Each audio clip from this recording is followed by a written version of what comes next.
All right. Yeah, so thanks, big thanks again to Thibault for the invitation. First time here. It's a pleasure to be here. As always, walking over here this morning, I realized that Amsterdam is a particularly appropriate place to present this paper because it's a place that has always attracted free thinkers who challenge orthodoxies. And this paper builds upon work that I've done in the past 5 years or so, where I've essentially done just that. I've taken widely accepted assumptions or theories, both in the IP literature and in antitrust, and subjected those to empirical critique, letting the facts tell the story. And what I've repeatedly found is the facts often tell a much more complex story, or sometimes a really different story than widely accepted theories are saying. And these debates matter because, especially in antitrust, these theories have been used for antitrust litigations that involve the structure of entire industries and economic consequences easily in the billions of dollars. What I try to do in this paper is to explain how is it possible that theories of liability emanating usually from academia that are weakly supported or turn out to have very little basis in empirical fact are nonetheless relied upon by regulators and enforcers to take these significant actions. So the first step in the paper is something I don't usually do, construct a model, because I usually don't like model-based arguments. This is a very simple intuition. There's a more formal model in the paper, but the intuition is very, very simple. I assume that a regulator's utility function is that they want to maximize the sum of their ideological and reputational utility. So take those one by one. Ideological utility means that the regulator has some sort of predisposition towards or against intervention of varying extents into markets in the competition setting. The regulator may have no such predisposition, in which case they're only maximizing reputational utility. Reputational utility is the goodwill that they accumulate among other policymakers, among academics, among the public, that they are taking actions consistent with the public interest in competition law of preserving and promoting competition markets. I then assume, which I think is perfectly reasonable, that the regulator has limited information and that there's cost to acquiring information. And so they adopt a heuristic. And the heuristic is to rely upon signals of expert wisdom, which are coming to them from academia, from think tanks, perhaps from industry. Now, all those constituencies are aware of the regulator's utility function, and they are aware of the regulator's heuristic, and they now have incentives to influence the informational signals that are being acquired by the regulator. And this is how it is possible that the regulator, who is simply trying to maximize reputational utility in furthering the interests of the competition laws, may rely upon information that does not have a robust empirical basis. I also explore an alternative scenario, which also seems quite realistic, that regulators may acquire reputational utility by acquiring a reputation for being a tough enforcer. They themselves are going to filter in evidence that favors intervention, and they're going to underweight evidence that disfavors it, kind of confirmation bias. Okay, so that's our basic intuition. I'm now going to apply it, or in the paper, I apply it to three different theories that I contend, I'll give you the facts, you can decide for yourselves, that are widely applied by antitrust regulators in the US, the EU, other jurisdictions. And I will argue they do not have a strong empirical basis in fact. And I also identify one other theory that falls into the same category, but it has not broken through the transmission pathway. Regulators have not adopted it. Okay. The four theories are patent holdup theory in the standard essential patent licensing context, two related theories which overlap to some extent, killer acquisition and kill zone. I'll explain these. Default bias theory, that's the basis for the Google search litigation. And the one that hasn't broken through, common ownership theory. Okay, I think I'll just have time for the first two bullet points, and I'll jump to the last one and cover it more briefly. Default bias we could talk about in Q&A. All right, patent holdup theory. Very simple idea that was set forth in a paper published in a law review in 2007. It says the following. The companies that own the patents that are essential to implementing technology standards, such as the 3G, 4G, 5G standard that make this device work, have pricing power. They have monopoly power over the Apples, the Samsungs, all of the device makers known as OEMs in the smartphone market. And that's because the smartphone maker has to deliver to consumers something that's interoperable, works on the standard essential patent owner, known as the SCP owner, they know that. And so therefore, they're going to hike up the royalty rate to extract all the rents to themselves. And the OEMs are going to hardly make any money, and consumers are going to pay huge amounts for their smartphones. Now, one of the nice things about this hypothesis, which plausible in theory, is it true in fact, is that it's actually testable. Because if it were true, and as smartphones were introduced, they would be very expensive. And the market wouldn't grow as a result because they'd be too expensive for most people because the royalty rates would be hiking up the price. They're passed on to consumers. And we wouldn't see a lot of investment in the smartphone market. We wouldn't see a lot of producers coming into that market because why would you invest in a market that's not growing? So let's now look at the actual smartphone market. So the actual smartphone market doesn't conform to any of those theoretical expectations.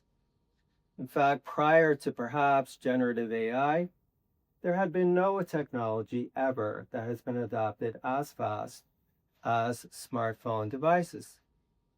There has been almost no technology that has ever been adopted as widely across income segments as smartphones, as demonstrated by the fact that even some of the lowest income consumers have access to some form of a smartphone. If you adjust for quality, the prices of smartphones have actually declined. That's exactly contrary to the smartphone thesis. And multiple empirical studies using different methodologies, different time periods, slightly different data sets, all happen to come to the same conclusion, that the total aggregate royalty rate paid by branded OEMs in the smartphone market are in the single digits, around 5% of the total device sale price. And who takes most of the economic value from every sale of a smartphone? There are the branded OEMs. Not only that, those royalty rates at relatively modest levels have stayed constant for the life of the industry. That too is not what we would expect, because we would expect as the OEMs get more and more locked into the standard, the SCP owners would say, aha, now I have you. I'm going to hike them up. But we don't see that. Now, why is it that regulators who around the world have relied on the patent holdup theory in the US, in the EU, in China, I don't have it up here, there's too many actions to show, in Korea, in Japan, in Taiwan, they have all taken actions to limit the licensing practices of SCP owners, which are principally about 3 or 4 major companies located in the US and in Europe. So why would they be taking these actions? So there's significant actions, $1 billion fine against Qualcomm in China, coupled with a reset of the royalty rate in the second largest market in the world. FTC takes action against Qualcomm, one of the key SCP owners and chip developers, which would have resulted potentially in the compelled acquisition of the company. The European Union, as late as 2023, proposed setting up what would have been equivalent of a rate administration tribunal. Why are regulators taking actions to address a problem that does not seem to exist, right? It seems like a market that's succeeding, not failing. It's growing. There's lots of R&D. Prices are actually declining, adjusted for quality. Well, the reason may be that a regulator, in using that informational heuristic, when they look at the literature, what will they find? They will find a handful of theoretical papers that set forth the possibility of patent holdup, entirely possible in a model. And they will notice that those papers, which are the ones on your right-hand side, on your left-hand side, are cited way more than any of the other papers. The other papers, what are those? Where you see the bars, they're kind of almost too small for you to see, showing the number of citations. Those are empirical papers that tested those theories. Those are some of the papers I just cited the results from.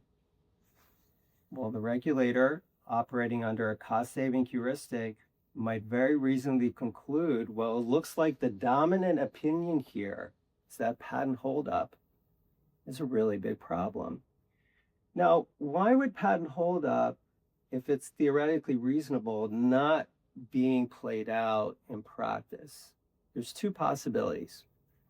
One is that despite being profit-seeking companies, the SCP owners and chip developers of the world have decided to be altruistic towards the branded OEMs. That's obviously implausible. The second possibility is that we use the wrong model. And as I and others have argued, that's the answer. Because when you go and look at the actual industry, how does it work? These 3 or 4 or 4 or 5, depending on how you count, chip developers, they take those royalty revenues and they reinvest about 20% of those revenues back into R&D. It's the highest level of reinvestment of R&D of any industry except for pharma. And they take that, and now let's say everyone's using 3G. Well, while you're using 3G, they're developing 4G and 5G, 6G, and so forth. What's the main point here?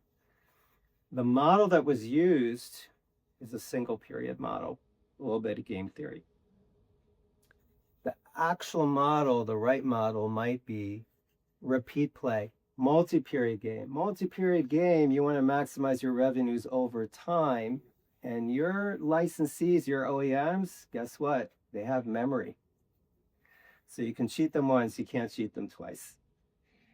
As chip developers are maximizing revenues over time, they want to induce standard adoption over and over. Otherwise, they can't earn any return on their R&D. And that very nicely explains why, in fact, as many papers have shown, although they're not well cited, the royalty rates are at modest levels and they're kept about the same because they're telling the OEM, rely on my standard, invest in my standard.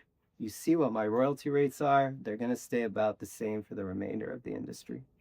Okay. So that's a first example of a theory that is widely cited in the literature. That's the signal being seen by the regulators, and the regulators assume I will maximize my reputational capital by relying on this informational signal, the expert wisdom. But it turns out the expert wisdom, putting it at a minimum, and the most conservative characterization, is not well-founded, in fact. Let's go to the next one. Two theories are related, but they are distinguishable, though they overlap. It's killer acquisition and kill zone. Okay. What does killer acquisition theory say? Killer acquisition theory says that tech platforms are going around and they are acquiring startups. And the reason they're acquiring them is because they think the startup could displace them. So they acquire it and then they terminate it. Okay? They're burning money in order to suppress potential competition. A variation on this is that platforms go around and they roll up a lot of startups, a lot of small startups, because they could all be potential competitors, sometimes called serial acquisitions. You might see the continuation of the horror movie theme there. Okay. Kill zone effect is the assertion that when platforms go into a particular tech segment, let's say social networking, cybersecurity, and they start making acquisitions, it scares away investment. Investors don't want to come in, startups don't want to come in, and that segment suffers from reduced innovation. Okay. And The killer acquisition theory in particular has been adopted by regulators in the US and the EU. I would say even more so in Europe. And I'm going to show you actual examples. And then what I want to do is I want to match that theory up. Again, in theory, in a model, perfectly plausible. Okay. I want to match that up against the facts. And then we'll see, do the facts match up with the theory? All right. Where does the transmission pathway start here? Working paper published by Cunningham et al. In 2018 goes up on SSRN, and it's the academic equivalent of going viral. Okay. Published in JPE, Journal of Political Economy, very prestigious journal, in 2021. But already from the release of the working paper, it acquires a great deal of interest in the academic literature. Before I describe how the academic literature is applied, especially in the legal academic literature, I want to first zero in on what the paper actually says. The paper is an excellent paper. It's an empirical study of a large sample of acquisitions by large pharma firms of smaller biotech firms. Okay. And it finds in that large sample that a small but significant portion, about 5%, could be interpreted as conforming to this killer acquisition model. They observe a termination after acquisition. There's some technical critiques about the interpretation, and was it really done to suppress competition in all cases? Let's leave that aside. Let's take the most liberal now understanding of that result. In the paper mentions that it could be applied to other markets, but as per best practice in empirical scholarship, cautions against doing so before studying those other markets. Caution is thrown aside in much of the literature, again, mostly the legal academic literature and the advocacy literature, okay, which is an important part of the policy conversation, especially in the US. And the killer acquisition phrase now gets applied broadly across tech markets and very specifically to a practice that is well known in Silicon Valley and other tech markets, which is that big tech platforms, not all of them, but many of them, regularly acquire startups, right? And startups are regularly formed specifically with the expectation of being acquired by a platform. These views, really within only a year or less of the release of the working paper, you can find it in reports by the OECD, an influential report by a U.S. House Subcommittee on Antitrust, and other widely publicized and widely cited expert reports. This now translates in the final step in the transmission pathway, right, from the academy to advocacy/policy commentary, now to enforcers. The DMA requires gatekeeper entities to report all acquisitions. In the UK, in the US, in the EU, we have 4 transactions that are challenged under a killer acquisition theory. In the UK, the CMA blocks Meta's acquisition of Jiffy, right? A company that is a minnow if Meta is a whale. Okay. In the US, the FTC challenges the acquisition of Within, the maker of a fitness app for the virtual reality market. This is when Metaverse was a big deal, by Meta. Again, a company many, many, many times larger than the target. The court throws that out in summary judgment for lack of evidence. Over in the EU, there are concerns raised over Amazon's acquisition of iRobot, an automated vacuum device, and similarly Qualcomm's acquisition of Autotalks, which is a V2X connectivity technology. The concept enters into the revised merger guidelines in the US, And in the EU, there are several national enforcers that are looking at below threshold transactions for referral to the commission. Again, all reflecting killer acquisition concepts. All right, now let's look at some facts. The killer acquisition theory has been looked at this point, to my knowledge, by at least 6 different studies. I don't have them all up here. The studies keep growing in the number of samples, which in general gives you greater and greater confidence in the result. And all of the studies are reaching the same conclusion. Again, they're looking at platform startup acquisitions. They're not looking at pharma. Okay. What do they find? They find that the vast majority of these acquisitions are acquisitions of complements. I'm creating a complement to plug into the Facebook platform, to plug into the Google platform. Generally, it's not the case that a startup is creating a new search engine in order to compete with Google search.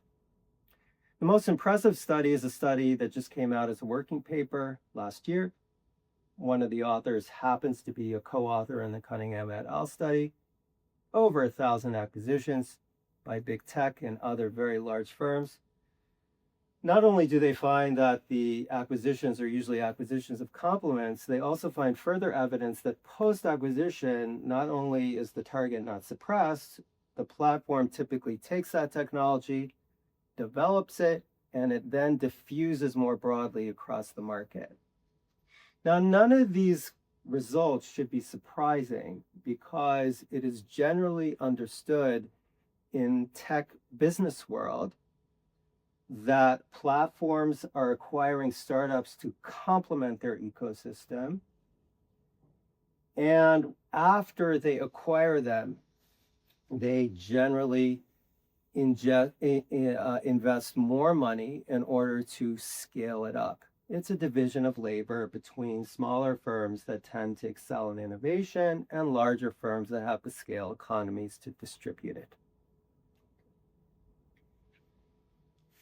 I also have done case study work in another paper on this, where I look at how did Google go about putting together the Google Workplace product, formerly called Google Plus, its office productivity software.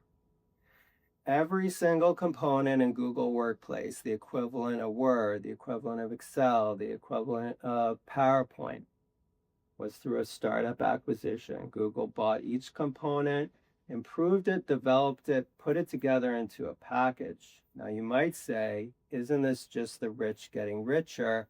Is this a pro-competitive result? I would tend to favor the view that it is, and here's why. The Google Workspace product is the first successful entry into the office productivity software market, challenging MS Office for the first time in, I believe, almost 2 decades. Among younger users, every study on market share that I'm aware says that Google Workspace is now the leading provider in this market, and there's mixed results even above that, all of which suggests that at least Google Workspace has very significant market share. So as a result of these serial acquisitions, we now have competition in the office productivity software market. It seems somewhat implausible that any one of these individual startups could have done that independently had they not been acquired by Google. Let's move on to the related theory of the kill zone. In an NBR paper, that's National Bureau of Economic Research, in 2020, a working paper theorized that repeat acquisitions by a dominant platform would deter entry by challengers.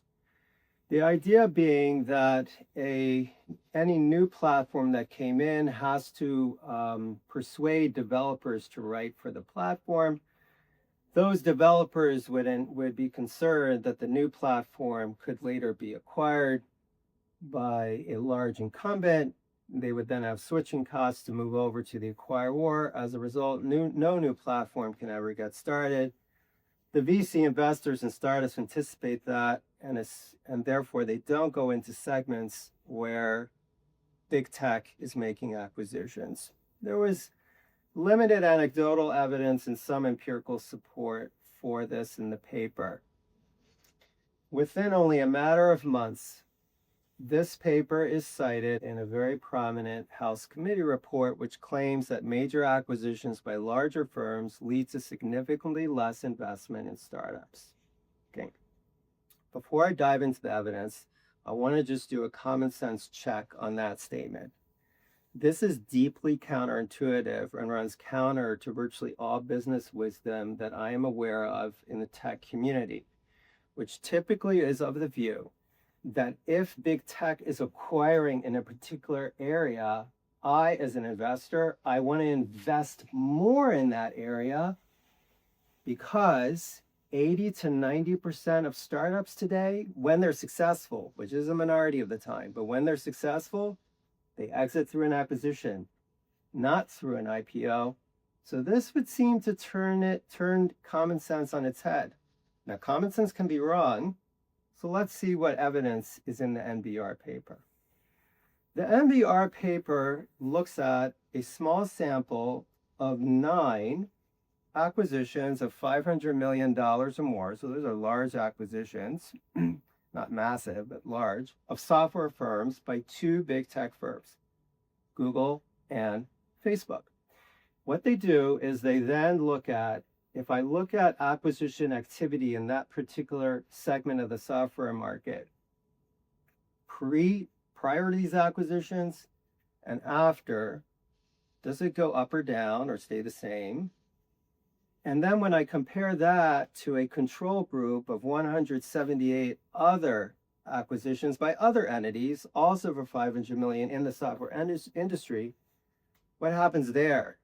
Post-acquisition, do they go up or down?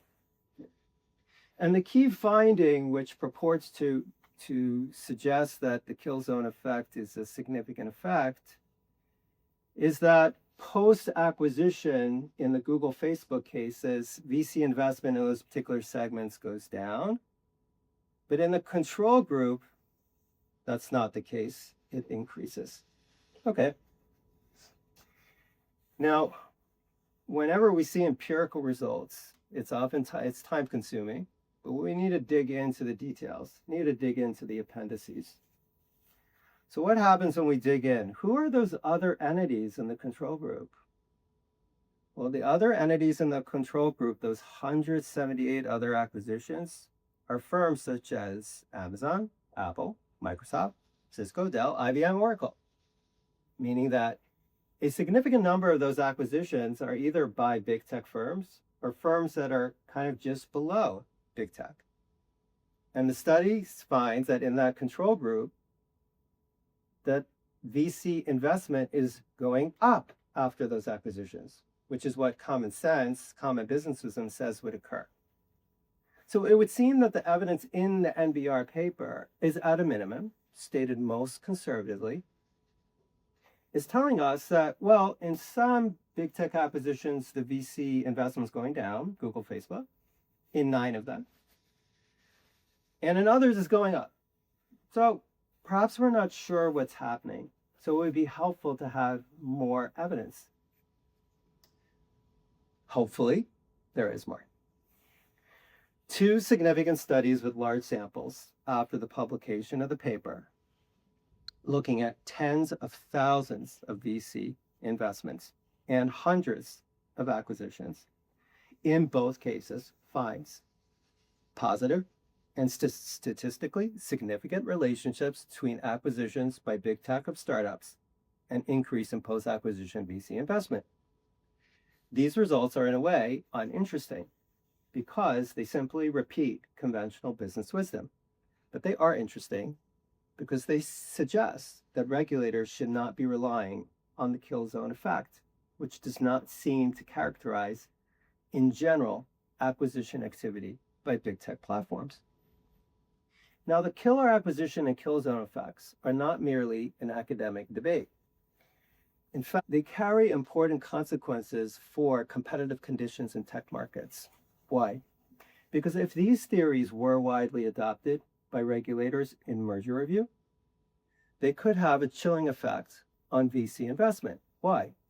Because as the likelihood of regulators challenging platform startup acquisitions increase, everything else being equal, I, as a VC investor, will either be less reluctant to invest in startups, or I will give the startup inferior terms because I have a greater risk now that if the startup succeeds, minority of cases, and if they enter into an acquisition agreement, it is now less likely we'll be able to pass merger review. To put it more simply, systematic adoption